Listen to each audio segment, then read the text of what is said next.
കിരണും ഗംഗയും ഒരുമിച്ച് മരിക്കുന്നു. അതേ, ഗംഗയും കിരണും പരസ്പരം തല്ലി മരിക്കുകയാണ് ചെയ്യുന്നത്. ഗംഗയെ പിടിക്കാൻ കാട്ടിലേക്ക് ഇട്ട് ഓടിക്കുമ്പോൾ അവിടെ വെച്ച് വലിയ തല്ലുണ്ടാകുന്നു.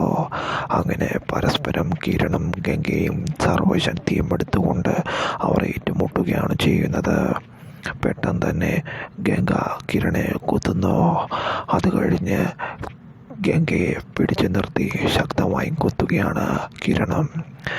ആ വലിയ കാട്ടിൽ അവർ ആരുടെയും സഹായമില്ലാതെ അവിടെ പിടഞ്ഞു വീണ് മരിക്കുകയാണ് ചെയ്യുന്നത്.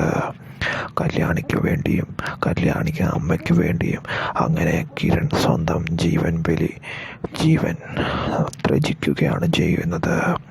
അധികം വൈകാതെ തന്നെ ഗംഗയെ കിരൺ തനിച്ച് സാഹസികമായി പിടികൂടുകയും അവർ തമ്മിൽ വലിയ തല്ലുണ്ടാവുകയും ആ തല്ലിൻ്റെ അവസാനം അവർ പരസ്പരം മരിക്കുകയുമാണ് ചെയ്യുന്നത്.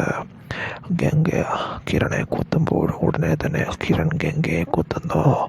അവർ കുഴഞ്ഞു വീണ് മരിക്കുകയാണ് ചെയ്യുന്നത്. ആ കാട്ടിൽ ആരുടെയും സഹായമില്ലാതെ കിരൺ മരണത്തിന് കീഴടങ്ങേണ്ടി വരികയാണ്.